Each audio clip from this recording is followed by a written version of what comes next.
Bien, el libro de Josué es un libro histórico, lo consideran algunos, pero es un libro apasionante. ¿Por qué? Ya que nos está narrando esa parte de la historia del pueblo de Israel cuando ellos toman la tierra prometida. Y ciertamente cuando decimos la tierra prometida a veces es amplio, ¿no? La tierra prometida estaba conformada por distintos pueblos. La tierra prometida no estaba vacía, sino estaba poblada por distintos pueblos. Ahí encontramos una lista, incluso tanto en el libro de Génesis, en el libro de Éxodo, en distintos libros del Pentateuco encontramos una lista de los pueblos que estaban en esta tierra prometida, ¿no? Los heteos, los amorreos, los jebuseos, una serie de feos. Pero también se nos menciona el pueblo de Jericó. Y justamente el primer pueblo que va a ser tomado cruzando el río Jordán va a ser el pueblo de Jericó. Y ahí está la famosa historia de los muros de Jericó, cómo es que van a ser derribados bajo la estrategia de Dios, ¿no? Entonces, ¿quién es el personaje que Dios usa para poder ingresar a su pueblo, a la tierra prometida? No es Moisés, sino es Josué, ¿no? Y en el capítulo 1 vimos justamente tanto el significado de Josué, decíamos que Josué en hebreo es lo mismo que decir Jesús en griego, prácticamente son lo mismo, es el mismo nombre, sino que Josué está escrito en hebreo, es una transliteración, o Yoshua también, y Yeshua, que está en griego, también es una transliteración, prácticamente son el mismo nombre en distinto idioma, ¿no? Entonces, y sabíamos que Josué en realidad no era Josué, era Oseas, ¿no? Que significaba el libertador, pero Dios le cambia ese nombre a Josué, que significa la salvación de Dios o la salvación viene de Jehová. El mismo significado tiene el Señor Jesús, ¿no? Jesús Salvador, es el que salva, porque Él es Dios. Entonces, ¿qué nos quiere mostrar con todo esto? Aparte de hacernos conocer la historia bíblica del pueblo de Israel, definitivamente vamos a ver en el libro de Josué mucho paralelismo con la historia de redención nuestra, de la humanidad. Es más, hoy vamos a tratar un tema muy interesante. Se van a añadir algunos personajes. Básicamente, una mujer se va a añadir como personaje eh, en esta historia y vamos a ver que el hogar de esta mujer fue una casa de salvación. Y esta es una sombra de lo que Jesús realmente iba a ser. Así como hemos encontrado muchos simbolismos en el Pentateuco que apuntaban a Cristo, también en esta historia vamos a encontrar muchos simbolismos que apuntan a Cristo o a lo que Cristo está haciendo en nuestra vida. Entonces vamos verso a verso. Primero decir, capítulo 1 nos muestra cómo es que Dios comisiona a Josué y en la segunda parte encontramos cómo es que Josué hace los preparativos, básicamente en el verso 11 del capítulo 1, mira lo que dice Josué. Pasad por en medio del campamento y mandad al pueblo diciendo, preparaos, comida, porque dentro de 3 días pasaréis el Jordán para entrar a poseer la tierra que Jehová vuestro Dios os da posesión. Estas son palabras de un hombre que está animado, de un hombre que está aplicando la valentía que el cual Dios le ha pedido que tenga. Estas son las palabras de un hombre que está convencido de que Dios sí o sí les va a dar la tierra prometida. Estas son palabras de fe de parte de Josué. Pero previo a eso, Dios le ha dicho, no temas, levántate, ¿no? Le ha dicho, ten ánimo, esfuérzate, ¿no? Entonces, previo a ello, Dios lo ha exhortado, lo ha animado. ¿Por qué? No le ha dicho porque tú eres fuerte, sino le ha dicho porque yo estoy contigo. Entonces, estas palabras de Josué son la clara convicción de que, valga la redundancia, él tenía claro que Dios estaba con él y que Dios les iba a dar la tierra prometida. Aclarado eso, pasamos al capítulo 2 donde se nos va a narrar el primer accionar de Josué entonces. Mira lo que hace Josué, dice. Josué, hijo de Num, envió desde Sittim 2 espías secretamente, diciéndoles, andad, reconocer la tierra y a Jericó. Y ellos fueron y entraron en casa de una ramera que se llamaba Raab y posaron allí.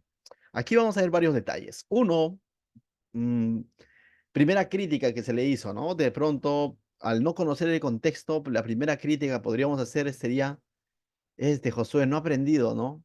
Moisés mandó 12 espías y al final esos 12 espías que envió, ¿para qué fue? Para que vuelvan y el pueblo se llene de incredulidad por la boca de 10 espías que dijeron, no, que hay gigantes, somos langostas. ¿Se acuerdan de esa parte de la historia, no? Que está narrada tanto en Éxodo como también en Números, ¿no? Sí, entonces, en números, sobre todo en números, está narrada en números. y Deuteronomio constantemente lo repite, ¿no? Entonces, uno podría decir, ¿para qué envía espías? Qué falta de fe, podríamos decir quizás, ¿no? Si acaso Dios no les ha dicho que les va a dar la tierra, ¿para qué necesita saber? Debemos entender algo. Por eso que te leí el verso 11 del capítulo 1. Este envío que hace Josué no denota una falta de fe. Para nada, porque en el verso 11 del capítulo 1 vemos claramente que José está convencido que dentro de 3 días ellos van a cruzar el Jordán y que Dios les va a dar la tierra prometida. Eso está claro. Entonces, ahora vemos a Josué enviando, ni siquiera está imitando lo que en el pasado sucedió, no está enviando a 12. Más bien por lo contrario, diríamos, ha aprendido de la historia, ha aprendido del pasado, ¿no? No envía 12, sino envía solamente a dos.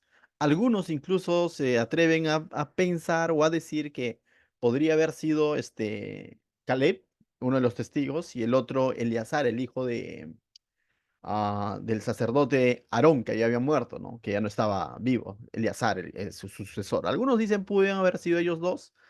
Así se cierta, la Biblia no lo dice, pero entendamos. Josué está enviando y dice envía espías secretamente. Esta palabra secretamente, que este envío no fue público.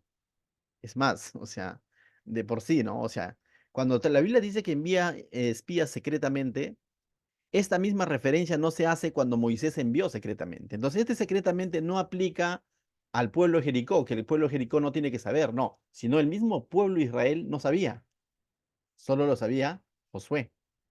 Porque los otros 12 espías, cuando Moisés envió, no dice secretamente. O sea, el pueblo sabía. Y el pueblo estaba a la expectativa a ver qué dicen los espías. Y aquí vemos a un Josué conociendo el antecedente del pueblo y cómo es que rápidamente a veces distorsionan la información. No, él lo hace secretamente porque tuvo sus razones de poder ir y reconocer la tierra. Por un lado, es interesante porque el lugar donde ellos van a ingresar es un lugar que está poblado. Y es más, por cómo describe la Biblia, no era la única ciudad que tenía esas características, pero por cómo nos describe la Biblia más adelante, este era un lugar amurallado. Y las ciudades amuralladas por lo general tenían una sola puerta de ingreso y una sola puerta de salida. No era tan fácil saber qué hay adentro, cómo están armados, qué hacer, no, las ubicaciones no, sino eran bien herméticas, ¿no? Entonces Josué está enviando a estos dos espías justamente para poder ver de qué manera van a ingresar, no tanto para ver si ingresamos o no, me dejo entender, ¿no? Sino más bien están enviando como ese paso de fe para que ya pueda ejecutar, por así decirlo, el siguiente paso de ingresar, pero no está enviando a los espías para ver si ingresa o no ingresa, que es otra. Ahí podríamos decir, oh, qué falta de fe. Recuerda el verso 11 del capítulo 1. Él dijo, pasad por en el medio del campamento y mandad al pueblo diciendo, preparaos comida porque dentro de 3 días pasaréis el Jordán para entrar a poseer la tierra que Jehová vuestro Dios os da en posesión. Eso está claro. Josué la tenía clara, de que iban a ingresar, iban a ingresar. El segundo dato curioso de este verso es lo siguiente. Dice, y ellos fueron y entraron en la casa de una ramera que se llamaba Raab y posaron allí. Algunos se espantan con esta palabra ramera. Incluso yo creo que en buenas intenciones han tratado de limpiar la imagen de estos dos espías diciendo de que cuando dice ramera en realidad era una persona que daba posada, no era una ramera. No, pero la Biblia nos aclara, incluso en el Nuevo Testamento, cuando se hace referencia a este pasaje, se usa la palabra porneia y la palabra porneia denota a una mujer prostituta. Y eso es lo que era Rahab. Era una mujer ramera, o sea, no era la ramera de que daba posada, sino era una mujer que se dedicaba a eso. Ahora, no nos escandalicemos, porque uno podría decir, ¿y cómo pudo haber entrado ahí esos dos espías que hicieron? O sea, no nos está diciendo tampoco el texto que ellos entraron con una intención inmoral o con otra intención. Simplemente nos está narrando que llegaron a la casa de esa mujer, ¿no? O sea, no dice que ellos entraron a hacer algo inmoral, tampoco nos dice y se llegaron a ella, términos como los cuales la Biblia, cuando ha sucedido ese tipo de cosas, lo dice, ¿no? Y se llegaron, ¿no? Entonces, y conocieron. Entonces, esas palabras hablan de intimar. Aquí solamente dice, y ellos fueron y entraron a la casa de una ramera llamada Raab, ¿no? Entonces, ahora, nos escandalizamos un poco quizás, sobre todo el judío también se escandalizaba de esto y trataron de pronto de limpiar la imagen de estos hombres, diciendo no necesariamente ha sido todo lo demás, pero recordemos algo, no nos debemos de escandalizar, uno, porque ellos no hicieron nada malo, y dos, porque no es la primera vez que de pronto vemos escenas como estas. Vamos a ver al mismo Señor Jesús hablando con una mujer samaritana a quien el pueblo judío la tenía tachada. Vamos a ver al Señor Jesús dejándose lavar o enjuagar los pies también por una mujer, ¿no? Y así podemos ver, vemos al Señor Jesús metiéndose en la casa de un cobrador de impuestos o un corrupto, como Mateo en algún momento y como Zaqueo en otro momento, ¿no? Entonces, esas cosas, entonces no de tanto nos podemos decir, no, pero ¿por qué? O sea, va a depender mucho cuál fue el propósito por el cual ellos ingresaron o por el cual, ya llevándolo a un punto de vista de aplicación, a veces la religiosidad o el legalismo nos hace a nosotros también a ponernos en esa defensiva, ¿no? De que nos encerramos en una burbuja cristiana en el que no podemos conversar con alguien que tiene una vida inmoral. La Biblia no nos prohíbe eso. La pregunta sería, ¿qué es lo que tú conversas? ¿Cuál es tu motivación al conversar con esa persona?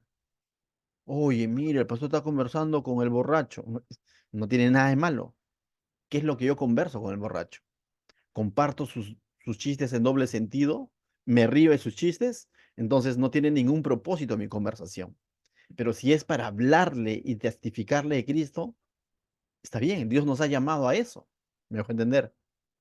O sea, y así en nuestro contexto vamos a encontrar distintos tipos de personas que quizás es tachada por la sociedad, por una sociedad en realidad, una sociedad que no tiene moral para tachar. O sea, porque al final, a los ojos de Dios todos somos pecadores, ¿no? Pero lamentablemente en nuestra sociedad algunos tachan a otros porque quizás tiene un tatuaje o porque quizás tiene un piercing y como no va con nuestra manera de vestir, podemos pensar que, oh, ese de ahí este es más pecador. Falso. El pecado no tiene que ver con la vestimenta o cómo aparentamos estar. El pecado tiene que ver con el corazón. Entonces, con esto yo quisiera sacar una reflexión en este punto, ¿no? Dios nos ha mostrado muchas escenas como estas, donde al final esa persona transformada, como en este caso vamos a ver la ramera, va a terminar siendo de bendición y de ejemplo. Les adelanto algo, esta ramera llamado Raab, no queda ahí su nombre, va a ser mencionado en la galería de la fe de Hebreos capítulo 11. Esta ramera llamada Raab va a formar parte de la genealogía de Jesús, va a ser la tatarabuela del rey David. O sea, esto y en Dios, en su gracia soberana, ha elegido, por así decirlo, y ha usado la vida de esta mujer. Lógicamente, no, con esto no estoy diciendo que de pronto Dios estaba de acuerdo con la actividad que hacía esta mujer, no, sino que a pesar de la actividad que hacía esta mujer, el Señor va de pronto darle la oportunidad de que esta mujer también ejerza fe y crea en el Señor y finalmente se salve, que vamos a ver justamente en parte de su historia, ¿no? En el libro de Josué. Esta mujer y su familia se van a salvar dentro de todo el pueblo de Jericó, van a ser los pocos que van a ser salvos con su familia porque van a creer en el Señor. Entonces, primera reflexión, no hagamos acepción de personas por cómo viste o por qué tipo de vida lleva. Como iglesia somos llamados justamente a llegar a esas personas. Pero ¿qué es lo que hacemos con ellos? Ah, entonces mañana me reúno con mi gente, con ellos. ¿Qué? ¿Pero qué haces con ellos? Si es para ser como ellos, ahí está el problema. ¿Ven? Continuamos entonces, dice, verso 2. Y fue dado aviso al rey de Jericó diciendo, he aquí que hombres de los hijos de Israel han venido aquí esta noche para espiar la tierra. Entonces, al rey de Jericó le llegó esta noticia de que habían hombres que habían llegado a la ciudad de Jericó, ¿no? Y que habían ido a espiar. ¿Quién los vio? No sabemos. Pudo haber sido sospechas, no sabemos, ¿no? Esos detalles. Entonces el rey de Jericó envió a decir a Raab, saca a los hombres que han venido a ti y han entrado a tu casa, porque han venido para espiar la tierra. O sea, nos damos cuenta que el rey de Jericó no está culpando a Raab. El rey de Jericó ni enterado lo que va a hacer Raab. El rey de Jericó está tomando por como algo normal de que entren hombres Listo. a hombres extraños incluso, que no eran del pueblo, ingresen a la casa de esta mujer, porque te vuelvo a repetirle, por el oficio que ella cumplía, eso era normal. Es más, debemos entender que Jericó era un pueblo pagano, ¿no? Inmoral, como lo ha descrito la Biblia en distintos pasajes.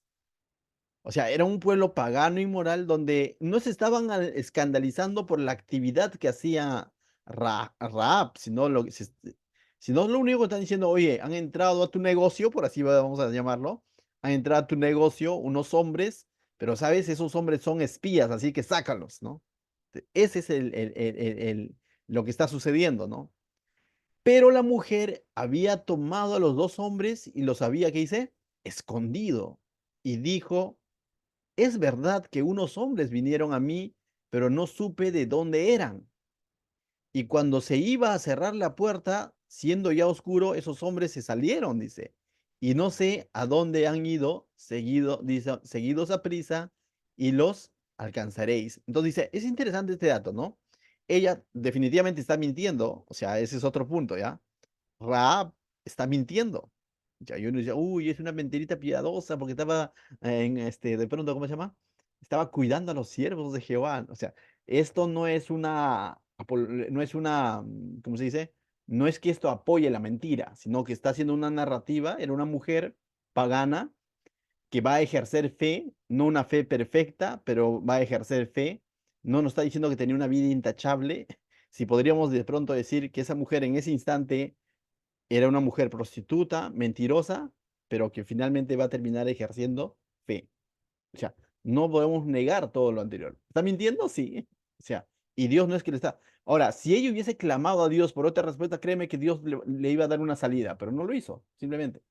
Y debemos entender también y ser claros, la Biblia es transparente en este tipo de manifestaciones.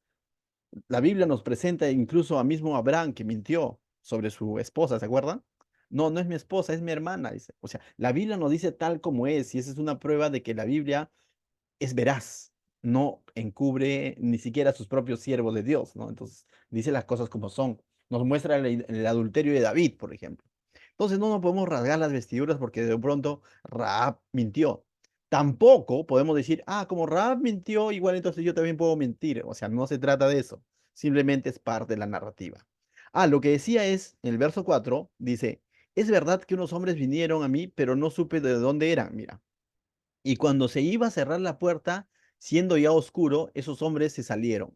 Esta frase de cuando se iba a cerrar la puerta, si es un hogar normal, tú no puedes decir y se iba a cerrar la puerta, sino era un lugar como que donde concurría gente. Por ejemplo, te voy a decir, ella ejercía ese oficio, ¿no? Donde concurría gente y tenía un horario, vamos a llamarlo así, ¿no? Y dice, y cuando ya se iba a cerrar la puerta, sí, ya se fueron, dice, ¿no? Y no sé a dónde han ido y seguidlos a prisa y los alcanzaréis. Entonces los manda al desvío, ¿no? Los manda al desvío diciendo, ya se fueron. Verso 6 dice, mas ella los había hecho subir al terrado y los había escondido entre manojos de lino que tenían puestos en el terrado. Y los hombres fueron tras ellos por el camino del Jordán hasta los vados y la puerta fue cerrada después de que salieron los perseguidores. Es decir, cerraron la puerta de la ciudad porque si es que estos espías estaban dentro, los iban a atrapar. Y igual ya han salido los perseguidores detrás de los espías, ¿no? Entonces, lo que hemos visto aquí es Raab de pronto protegiendo a estos dos espías. Podemos ver algunos datos más, por ejemplo, si era una mujer que ejercía el oficio de la prostitución, pero al mismo tiempo dice en su terrado, tenía manojos de lino, es interesante, ¿no? Normalmente los manojos de lino eran usados para hacer las prendas, ¿no? Entonces, como que pareciera que esta mujer tenía un doble oficio, ¿no? O sea, o eran de su uso personal, no sabemos, ¿no? Pero es interesante eso, ¿no? Cuando la Biblia nos describe a la mujer virtuosa, justamente incluye eso, ¿no? Dice, y con sus manos se hace con lino fino, viste a sus hijos y todo lo demás, ¿no? Entonces, probablemente tenía un doble oficio, ¿no? Entonces, pero esta mujer tenía, ahí es donde encubre a estos hombres, ¿no? A estos dos espías. Verso 8 dice, antes de que ellos se durmiesen, ella subió al terrado y les dijo, y acá viene lo importante, ¿ah?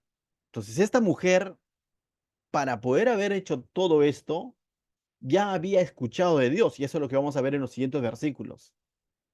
Esa mujer no está encubriendo a estos hombres porque no sabe quiénes son en realidad. Ella sabe que estos hombres vienen de parte de Dios. Y aunque pagana, aunque prostituta y aunque mentirosa, ya tenía una noción de quién era Dios. Y su fe ya estaba naciendo, por así decir, o ella ya estaba inclinando su oído a Dios. Ella ya estaba prestando la atención a lo que Dios estaba haciendo antes, con su pueblo, lógicamente, con el pueblo de Israel, antes de que ingresen a Jericó. Y te vas a dar cuenta por qué, porque ahora lo va a manifestar. Entonces, esta mujer no encubrió, no escondió a estos dos hombres de la nada. Dice que la fe viene por el oír y el oír aquí la palabra de Dios. En este caso, la fe que ella está teniendo y el cuidado que ahora va a tener de estos hombres es porque ella ya había escuchado de Dios. ¿Por qué lo dice eso, pastor? Mira, lo dice el verso 9. Mira lo que les dice a estos dos hombres espías. Sé que Jehová os ha dado esta tierra. O sea, para Jericó, para los pobladores, el rey y todos los demás que están ahí en Jericó, bien encerrados dentro de sus murallas, ellos ya sabían que pronto el pueblo de Israel iba a ingresar. ¿Por qué? Porque Dios se los había prometido. Es más, van a saber cómo es que Dios los ha librado de Egipto. O sea, estos pueblos sabían quién era Dios. Y eso era uno de los propósitos de Dios, cuando de pronto escoge y llama a este pueblo para que sea su especial tesoro, para que tenga cuidado de ellos y para que los demás pueblos vean cómo es que es un pueblo gobernado por Dios. ¿Te acuerdas esa parte en el Éxodo, si no me equivoco, donde cuando Dios, a causa de la incredulidad de sus hijos y también a causa de la idolatría, Dios está a punto de destruirlos y hay un hombre que clama por ellos, y ese hombre es Moisés, ¿no? Y le dice, ¿no? Una de las cosas que Moisés le dice, Señor, si tú los destruyes, ¿qué van a decir los otros pueblos? ¿Que lo has sacado de Egipto para que mueran y los destruyas en el desierto? Le dice, ¿no? O sea, como que pareciera que le está haciendo entrar en conciencia, pero en realidad lo que Moisés está apelando a decir, Señor, yo sé que tú vas a cumplir tu palabra. Yo sé que, o sea, yo sé que tu testimonio está en juego, ¿no? Por así decirlo. Entonces, estos pueblos saben lo que Dios ha estado haciendo con su pueblo. Por eso que esta mujer dice, sé que Jehová os ha dado esta tierra, porque el temor de ustedes ha caído sobre nosotros, dice, mira, y todos los moradores del país han desmayado por causa de ustedes. ¿Te das cuenta? O sea, ya todo el país, todo el pueblo de Jericó sabía que se venía Israel y que Israel no estaba solo, sino que Israel estaba con Jehová de los ejércitos. En- Entonces podemos ver que Dios ya estaba obrando también en el corazón de Rahab. ¿Por qué? Porque mientras los demás, el pueblo, el rey y todos los demás, se van a armar para esperar el ataque, aunque con miedo, espantados, pero no hay un arrepentimiento de decir, Dios, no nos juzgues, Dios, perdónanos por nuestra idolatría, ¿no? ¿Me dejo entender? O sea, no vemos ese arrepentimiento y postrándose diciendo, Señor, sabemos lo que has hecho con Egipto, con el rey, con el faraón que de pronto fue necio 10 veces, perdónanos. O sea, porque si había un arrepentimiento, es otra historia. Pero de en medio de toda esa multitud de idolatría, inmoralidad, con miedo del juicio de Dios, pero sin arrepentimiento, hay una mujer que le comienza a creer a Dios y esta mujer es Rahab. Por eso su accionar de cuidar a estos hombres que venían de parte de Dios. ¿Me dejó entender? Mira lo que dice entonces más adelante. Verso 10 dice, porque hemos oído que Jehová hizo secar las aguas del mar Rojo. Pregunto, ¿cuándo había pasado eso? 40 años antes.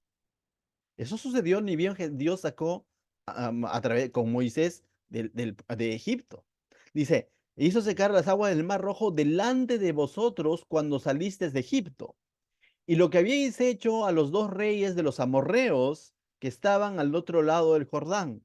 También conocían la historia de cómo es que Dios había vencido a los amorreos y a Sehón y a Og, dice, a los cuales habéis destruido. O sea, ellos conocían cómo, recordemos que en el desierto, camino a Canaán, hubo ciertas batallas como muestra del poder de Dios, y en una de esas batallas incluso te acuerdas de que hubo un pueblo que se resistió y trató de mandarle maldición con el famoso Balán, ¿no? O sea, hubo batallas, ¿no? Y donde Moisés estaba orando y de pronto Josué estaba luchando en la línea de batalla, o sea, había batallas.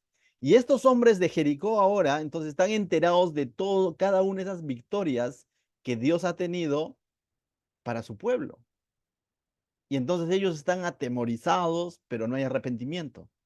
Pero esta mujer está mostrando signos de arrepentimiento, está mostrando signos de fe. Mira lo que dice 11. Oyendo esto, han desmayado nuestro corazón, ni han quedado más aliento en hombre alguno por causa de ustedes. Porque Jehová vuestro Dios es Dios arriba en los cielos y abajo en la tierra. Con esto, esta mujer está renunciando a sus propios dioses y está afirmando con sus labios que Dios, dice, es Dios arriba en los cielos y abajo en la tierra. En otras palabras, está afirmando con sus labios que Dios es el único Dios verdadero. ¿Me dejo entender? Entonces vemos en el hablar de esta mujer, en su manera como ella afirma estas cosas, no ha ido al instituto bíblico, pero sabe de Dios, sabe que Jehová es Dios en los cielos, Dios en la tierra. Entonces podemos ver cómo es que esta mujer está ejerciendo esas primeras semillitas o ese primer retoño de fe. ¿Pero debido a qué? Debido a lo que ella había escuchado de Dios. Algunos escuchan de Dios y se arman para la batalla, para pelear contra Dios y su pueblo. Y van a perseguir y buscar a sus espías. Mientras que esta mujer ha preferido ponerse del lado de Dios y colaborar con el ejército de Dios. En este caso, con estos dos espías. Esta mujer está haciendo lo más sabio, rendirse y reconocer con sus labios que Dios es Dios arriba en el cielo y abajo en la tierra, que fuera de él no hay más Dios. Eso es fe. Y vamos a ver, su accionar van a ser acciones de fe, no solamente de labios, sino de acción. Es por eso que ahora puedes tener quizás una idea más clara y decir, con razón está en la galería de la fe. Porque para estar en la galería de la fe no se considera tu pasado, se considera la fe que tú has tenido en Dios. Cada uno de los hombres que están en la galería de la fe de Hebreos capítulo 11 no es porque hayan tenido un pasado estupendo, sino son hombres que le creyeron a Dios. Y esta mujer le ha creído a Dios. Es por ello su accionar. Entonces, no era perfecta, vuelvo a aclarar, era mentirosa, ejercía la prostitución, pero está creyendo en Dios. Y ahora Dios le va a dar salvación, porque mira lo que dice el verso 11. Os ruego, esta palabra os ruego, ahora que me juréis por Jehová. No está jurando por ningún otro Dios, sino está apelando nuevamente a Dios. Que como he hecho misericordia con ustedes, así haréis vosotros con la casa de mi padre, de lo cual me daréis una señal segura. Entonces ella le dice, por favor, ayúdenme. Y ahora esta mujer, su fe no solamente, aunque mira, su fe no solamente dice, sálvenme, sino está ahora clamando por su familia. Si bien es cierto, ahora dices, oye, pero entonces esta mujer clamó por su familia y al final la fe no es personal, vamos a ver. O sea, la fe es personal, pero esta mujer está clamando por su familia. A modo de paréntesis, yo creo que todos los que están presentes ahorita en esta transmisión somos cristianos, pero no creo que toda nuestra familia sea cristiana. Para ellos era una muerte inminente de parte del juicio que Dios iba a traer. Y esta mujer ha visto una luz de esperanza para ser salva de ese juicio que Dios iba a hacer con este pueblo de Jericó. Y esta mujer no se está quedando solamente ella con la salvación o está apelando o anhelando esa salvación solamente ella, sino también está anhelando para su familia. Nosotros como cristianos sabemos que hay un juicio inminente que va a llegar y también sabemos que en Jesús hay salvación. La pregunta es, ¿qué tanto estamos clamando y anhelando esa salvación para aquellos familiares que tenemos y aún no son salvos? ¿Me dejo entender? Nosotros conocemos de una salvación mayor y de un juicio más severo. La pregunta es, ¿estamos clamando por ese familiar que aún no es cristiano? Esta mujer, sus primeros síntomas o signos o señales de la fe que tenía en Dios es que no quería una salvación solo para ella, sino incluso para la casa de su padre. ¿Me dejo entender? Ciertamente la salvación es personal, pero tú puedes clamar, puedes interceder por tu familia y que ellos van a tomar su decisión, pero tenemos que hacerlo.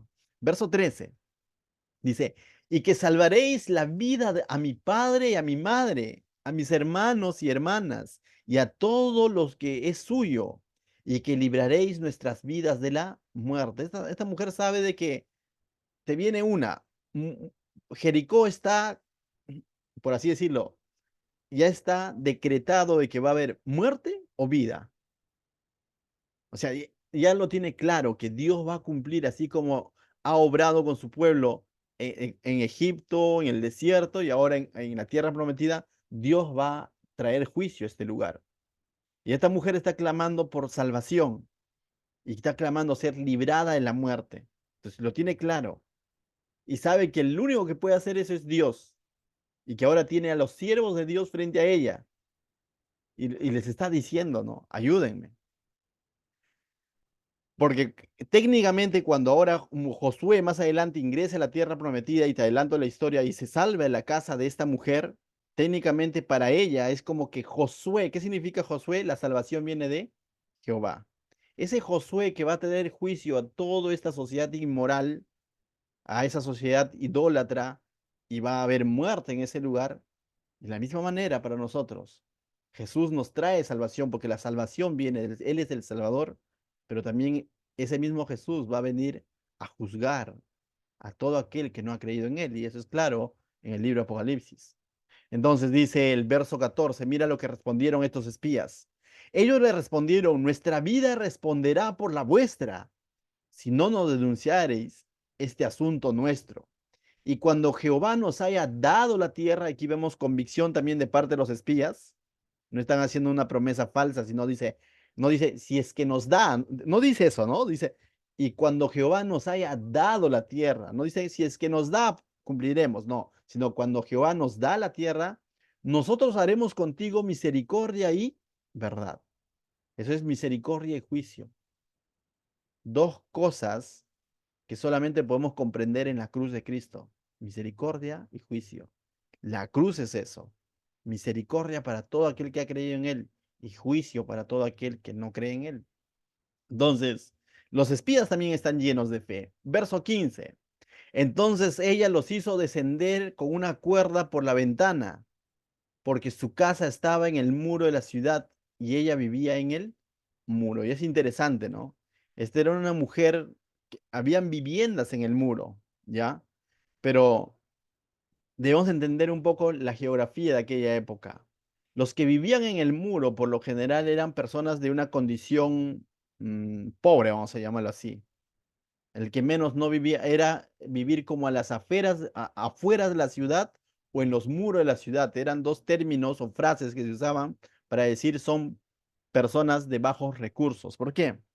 Porque estratégicamente para aquellos tiempos que estaban en batalla y luchas en luchas, un adinerado no va a vivir en el muro, porque es lo primero que es atacado. Un adinerado no vivía en las afueras de la ciudad.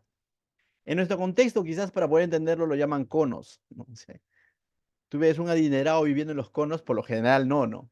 Por lo general están en el centro de la ciudad porque es la zona más resguardada hasta que el enemigo llegue. Entonces esta mujer vivía en los muros, es decir, era de una condición no acomodada y ahora entendemos un poco su oficio también, ¿no? Entonces, pero lo interesante es de que cómo es que a través de estos muros, ella va a hacer descender a los espías. Y estos espías, cómo descienden, me hace recordar un poco ¿Cómo es que Dios en su soberanía finalmente, recuerda, esa ciudad tenía una sola puerta, era bien hermética, pero cómo es que para Dios no hay nada imposible, ¿no? ¿Cómo es que Dios va a librar la vida de sus dos espías y van a cumplir su objetivo, su propósito, a través de la casa de esta mujer que vivía en el muro, ¿no? Esta casa se va a convertir en una casa, por así decirlo, una casa de salvación para ellos, ¿no? Y esto me recuerda un poco a Pablo, ¿no? En el Nuevo Testamento, en el libro de Hechos. ¿Te acuerdas que cuando Pablo estaba reunido con los recién convertidos, con los discípulos, y de pronto vienen y quieren como que de pronto los judíos apresarlo, por así decirlo? Dice que también lo hacen bajar por los muros, ¿no? Y huye Pablo, ¿no? Y bueno, es otra historia, pero para Dios no hay nada imposible en realidad, ¿no? Finalmente, cuando estamos haciendo las cosas del Señor, aunque las cosas se pongan grises, Dios siempre tiene una salida, ¿no? Entonces, es interesante. Aquí vemos otra muestra de la genialidad de Dios, ¿no? Verso 16, y él les dijo, y dice, y les dijo, "Man- marchaos al monte para que los que fueron tras vosotros no os encuentren, y estad escondidos allí 3 días hasta que los que os siguen hayan vuelto. Después os iréis por vuestro camino." Entonces le dice, váyanse al monte, quédense allí escondidos, los que han salido a seguirlos, que regresen y después ustedes se pueden ir con calma, ¿no? Para que no los chapen en el camino, ¿no? Y vamos a ver a estos hombres cumpliendo la instrucción de esta mujer, ¿no? Entonces, y eso también habla un poco de la importancia de saber escuchar, por así decirlo, ¿no? La perspectiva de otro, ¿no? O el consejo de alguien más. Estos hombres pudieron haber dicho, ¿qué me hace aconsejando a mí una mujer ramera? Y pudieron haber hecho las cosas a su manera, mas no lo hicieron, ¿no? Es interesante cómo es que estos hombres escuchan en la perspectiva, el consejo de esta mujer, ¿no? Dice, verso 17. Y ellos le dijeron, nosotros quedaremos libres de este juramento con que nos has juramentado. Prácticamente estaban haciendo un pacto, ¿ya? Prácticamente un juramento era prácticamente un pacto, una alianza, ¿no? Un trato estaban haciendo. He aquí cuando nosotros entremos en la tierra, es decir, cuando nosotros regresemos con el ejército, tú atarás este cordón de grana a la ventana por la cual nos descolgaste, le dice. O sea, por el mismo lugar donde tú nos estás salvando la vida, en ese mismo lugar tú vas a colgar, dice, un cordón de grana. Grana es color rojo intenso, ¿ya? Entonces, un cordón de grana. Y dice, y reunirás en tu casa a tu padre, a tu madre y a tus hermanos y a toda la familia de tu padre. O sea, ella había clamado por ellos, ¿no? Esta mujer había clamado por toda su familia, pero ellos le dicen algo. ¿Sabes qué? Reúnelos aquí en tu casa, tráelos y echa ese cordón de grana. Ahora, la grana, como se vuelve a repetir, es un rojo intenso. Y esto también es un simbolismo, que luego lo vamos a ver. O sea, la grana no está ahí de pronto porque se le ocurrió. Entonces, dice 19, cualquiera que saliere fuera de las puertas de tu casa, su sangre será sobre su cabeza y nosotros sin culpa. ¿Te acuerdas que decíamos, esta mujer clama por su familia y Dios finalmente va a salvar a esa familia? Cierto, esta mujer clamó, hizo su parte, pero la familia también va a tener que hacer su parte. Por lo que vemos, esta mujer tenía hermanos, tenía padre, tenía madre. Vivía en los muros de la ciudad. Acomodada no era. De buen ejemplo, buen testimonio tampoco, era prostituta. Ahora te imaginas esta mujer convenciendo a su padre, su madre y sus hermanos diciéndole, vengan acá porque me ha sucedido esta historia, porque Jehová de los ejércitos va a venir con su pueblo y nos va a invadir. Y si ustedes no se esconden en mi casa, van a morir. Porque dice, no, cualquiera que no esté dentro de tu casa, la sangre caiga sobre su cabeza, ¿no? Y es porque así lo ha decidido.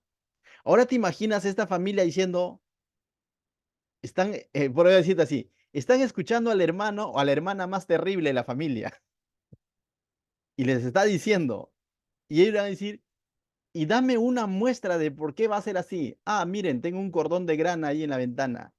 Es algo como que, como para decir, no, ¿sabes qué? Ya quemaste, ¿no? O sea, no sé, te ha hecho mal tu oficio, ¿no? O para que su temor de Dios, porque eso era inminente en todo el pueblo, los lleva a decir, yo quiero creer en esa única esperanza de vida que tengo.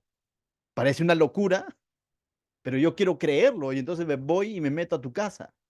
Y no me voy a la otra casa donde está más lejos de los muros, donde podría quizás tener más probabilidades de vivir, sino me meto en esa casa, aunque parece riesgosa, es lo primero que van a atacar, pero al mismo tiempo ellos también están ejerciendo fe y se van a meter a esa casa de salvación. De tal manera que esta casa se va a convertir como el famoso arca, ¿no? Al arca subieron los que decidieron subir, porque Moisés estuvo predicando durante todo el tiempo que construyó el arca e invitando al arrepentimiento.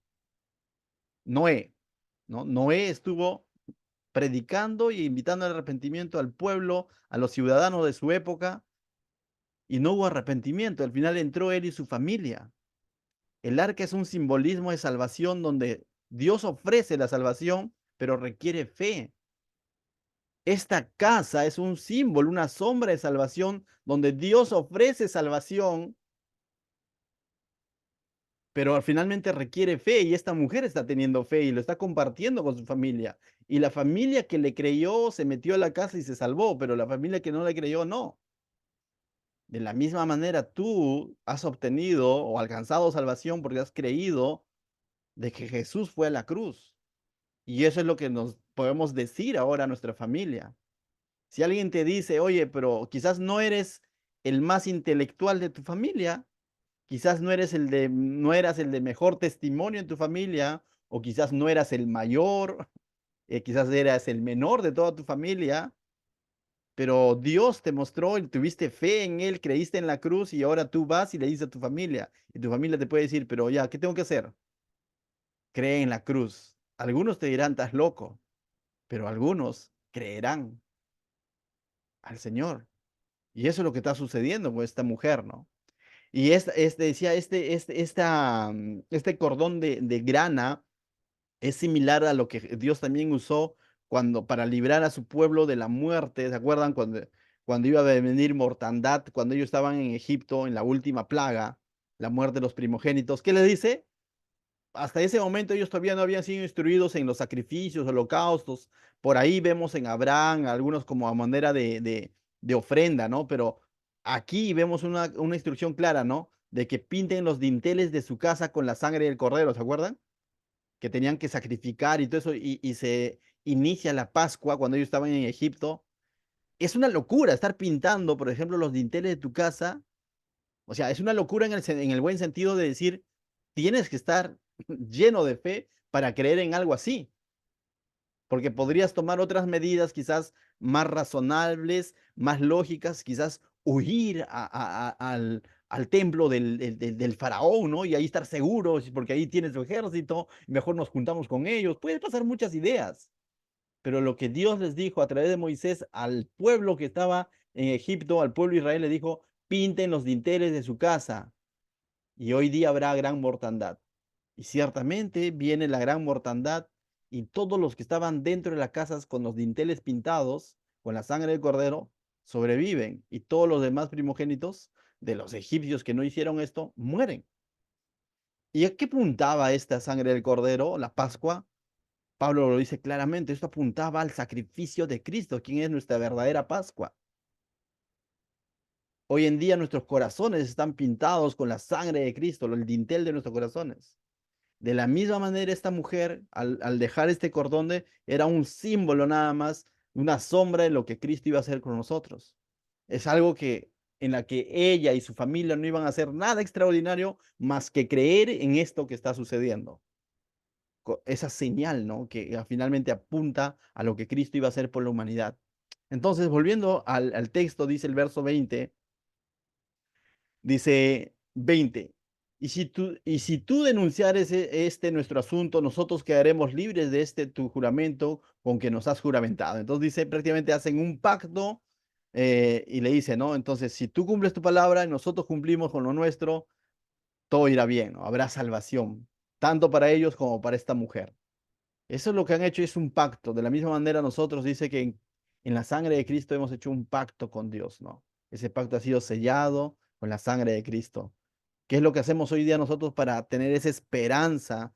Y tenemos esa esperanza, estar un día en la presencia de Dios, es simplemente creer que Jesucristo derramó su sangre preciosa en la cruz.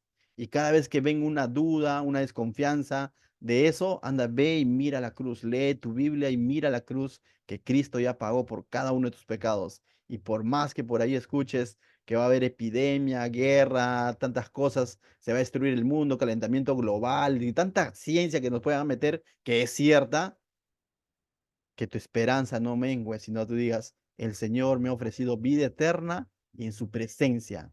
¿Y cuál es el símbolo de eso? La cruz. Jesús derramó su sangre. Él me ha comprado. ¿Cómo sucederá todo lo demás? Es otro asunto, pero de que nos vamos con Él, nos vamos con Él. Eso lo debemos tener seguro. Verso 21. Ella respondió, sea así como habéis dicho. Luego los despidió y se fueron. Y mira lo primero que hace esta mujer, mira, pues, ellos iban a estar 3 días en el bosque, ¿te acuerdas? Pudo haber dicho, ya, entonces mañana amarro el cordón, ¿no? Si no dice, se fueron y ella ató el cordón de grana a la ventana en una. Esta mujer estaba segura en lo que Dios iba a hacer y está cumpliendo su parte. Es como cuando nos predica en la cruz, el que tiene fe de arranque lo cree, en cambio el que no va a decir, más adelante déjame ordenar mi vida, luego ya me entrego al Señor, o sea, lo va a dejar para mañana y ese mañana muchas veces no llega. Todavía estoy joven, quiero vivir la vida un tiempo más y todavía hay tiempo, ¿no? Y eso muchas veces no llega. Si el Señor te muestra a través de su palabra que Él ha ido a la cruz y tú ya entendiste la señal de la cruz, el sacrificio de Cristo, créelo hoy, no lo dejes para mañana. Dice, es hoy. Y esta mujer lo hace al instante, ata este cordón de grana en la ventana, ¿no? Entonces, am, te decía, qué importante es ver estos pasajes que no solamente es una historia, sino que vemos mucho de lo que finalmente Jesús iba a hacer para nosotros años después, ¿no? Entonces, muchas veces, lo hemos leído y pensamos que es una historia más. O sea, es una historia dentro de la narrativa, pero entiende, cada una de las acciones que vamos a ver a través de estas historias apuntan a Cristo, ¿no? Y ese es el propósito de estos estudios, de que nosotros veamos el obrar de Cristo en nuestra vida. Eran otros tiempos, otra manera, pero son sombras de lo que Cristo iba a hacer por nosotros. Entonces, hoy en día, no sé, quizás estás en la posición de espía, quizás estás en la posición de Rahab. Si es que estás escuchando la palabra de Dios por primera vez, quizás tú dices, pero ustedes no saben qué tan mal estoy yo. Para Dios, Dios no hace acepción de personas. O sea, lo que Dios está demandando del ser humano es fe, que creas en Él. Punto. Esta mujer, como te dije, llegó a ser parte de la genealogía de Jesús. O sea, ella dice en Mateo, cuando estudiemos en el Instituto Bíblico, vamos a ver en la genealogía de Jesús, cuando en Mateo dice que un hombre llamado Salmón, no es el Pesa, sino Salmón, así se llamaba, es padre de Boz, ¿no? Juntamente dice, cuya madre es Rahab, ahí es mencionada Rahab, ¿no? Entonces ellos son padres de Boz, y el Boz dice es padre de Obed, eh, y cuya madre es Ruth, y Obed es padre de Isaí, y Isaí es padre de David. Ya, pues, y de David en adelante viene Jesús, ¿no? Entonces, todos provenientes de la tribu de Judá, ¿no? Entonces es interesante. Bien, verso 22, ya vamos terminando. Dice, caminando ellos llegaron al monte y estuvieron allí 3 días. ¿Te acuerdas que te dije qué importante es escuchar consejo? Alguien dijo, ¿no? Consejo hasta de un conejo, tómalo, no lo deseches, ¿no? Consejo es consejo. Entonces dice, caminando ellos llegaron al monte y estuvieron allí 3 días, hasta que volvieron los que los perseguían, tal como les había hecho esta mujer, y los que los perseguían buscando todo el camino, pero no los hallaron. ¿Te imaginas si ellos hubiesen dicho, estamos con Dios, hoy vamos nada más, se encontraban con estos hombres, y iba a ser otra historia, ¿no? Entonces dice, entonces volvieron los dos hombres descendieron del monte y pasaron y vinieron a Josué, hijo de Nun, y le contaron todas las cosas que les había acontecido. Y ellos entonces van a contar todo esto, toda esta conversación, todo esto lo que ha sucedido con la mujer, con Rahab, se lo cuentan a quién? A Josué. Ahora, esta es una muestra nuevamente de que ellos no ingresaron a esa casa para hacer algo inmoral. De lo contrario, no lo hubieran contado. ¿Me dejo entender? Lo cuentan porque sabían que era parte de. Finalmente, Dios es el que los ha guiado a ese lugar.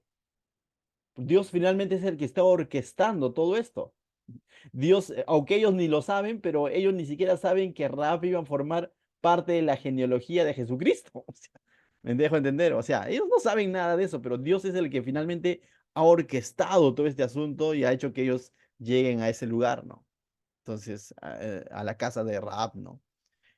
Verso 24 dice, y dijeron a Josué, Jehová ha entregado toda la tierra en nuestras manos, y también todos los moradores del país desmayan delante de nosotros. Lo interesante de estos espías es que no le dicen qué hacer a Josué. Los anteriores espías, 40 años atrás, vienen y le dicen, no, mejor está Egipto. Agregan su toque humano, ¿no? Aparte de lo que vieron, dicen, no, mejor está Egipto. ¿Para qué hemos venido esto? Y el pueblo se contagia, ¿no? En cambio, ellos lo único que hacen es afirmar algo que Josué ya sabía. ¿Qué le dice? Jehová ha entregado toda la tierra en nuestras manos. Punto final. O sea, no le dicen, Josué, mira, tienes que hacer esto, aquello, porque el que le va a decir qué cosas hacer a Josué va a ser Dios finalmente. Que también va a parecer algo loco, vamos a llamarlo así, algo que inusual, algo que bajo una estrategia militar no lo harías. Dios les va a pedir hacer algo, vuelvo a decir, algo quizás que va a parecerles en un momento una locura, pero ellos van a tener que creerle a Dios. Pero estos hombres están seguros que Jehová ha entregado la tierra en sus manos. No traen ninguna estrategia de hombre, sino simplemente reafirman lo que Jehová ya venció. Lo mismo sucede hoy en día con nosotros. Muchas veces cada uno de nosotros podemos estar metidos en situaciones en las que no sabemos qué va a suceder mañana o qué circunstancias van a pasar mañana, pasado, no sabemos. Eso te lo digo a modo personal, a modo como familia, como iglesia. Nosotros jamás vamos a poder controlar las circunstancias. Me dejo entender. No vas a poder controlar las circunstancias. Aquel que puede controlar las circunstancias, ya, pues lo llamaré semidios. Pero todo lo demás, no podemos controlar las circunstancias. Santiago incluso dice, ¿no? Que nuestro hablar debería ser si Dios quiere, ¿se acuerdan? Porque había unos hombres que decían, mañana haremos esto y haremos aquello, y finalmente no sucedió así. Santiago lo dice, ¿no? Si nuestro hablar debe ser si Dios quiere. Cierto, pero también eso es claro que no podemos controlar circunstancias, pero sí lo que hay algo que debemos de tener bien claro, que Jesucristo ya venció en la cruz. Eso te debe de bastar. Para ellos es que Jehová ya los había entregado la tierra en sus manos. Para nosotros es de que Jesucristo ya venció, de que en Jesús tenemos victoria, de que en sus manos nuestra vida está garantizada. Cada uno de los discípulos de Jesús, incluyendo a Pablo, vivieron con esa fe y esa certeza de que podía venir naufragio, peligro, cárcel, desnudez, pero de que su vida estaba en Cristo. Pero de que de lo alto, ni lo profundo, ni la riqueza, ni la pobreza, nada los podía apartar del amor de Dios que es en Cristo Jesús. Y eso es lo que nosotros debemos de tener también. Para ellos no sabían qué había detrás del muro, pero hay algo que lo tenían claro, que Dios les había entregado en sus manos. Nosotros no sabemos qué será del próximo año. O sea, los precios siguen subiendo, cada vez hay más desempleo, cada vez más calor, calentamiento global, tantas cosas vienen a nuestra mente, pero jamás, jamás dejes de confiar en Dios. Él ha prometido bienaventuranzas a quienes en Él creen. Y si tú has entregado tu vida a Cristo, Que tu seguridad no esté en las circunstancias, que tu seguridad no esté en los precios, que tu seguridad no esté ni siquiera en la estabilidad laboral, aunque anhelamos una estabilidad laboral, aunque anhelamos buenos precios, que tu estabilidad, tu confianza no esté en si el dólar sube o baja, o quién está gobernando, aunque anhelamos buenos gobernantes, pero que tu seguridad, tu confianza esté en Dios, que Jesús ha vencido en la cruz. Y eso aplica para cada área de nuestra vida, para cada área de nuestra vida. ¿Qué tal si oramos? Amado Dios, te doy gracias, Señor, esta noche porque tú nos muestras de que debemos de aprender a tener confianza en ti, Señor. A confiar así como Josué y estos dos espías y el pueblo, Señor. A confiar que eres tú el que da la victoria, Señor. Que eres tú el que da vida y vida en abundancia, Señor. Que eres tú el que nos ha dado la conquista, que es en ti en quien somos más que vencedores, Señor. Y puede haber dificultades, Señor. Como decía el salmista, aunque andemos en valles de sombra de muerte, no temeré mal alguno, porque tú estás con nosotros, Señor. En el nombre de Jesús, bendice a cada uno de mis hermanos. Amén.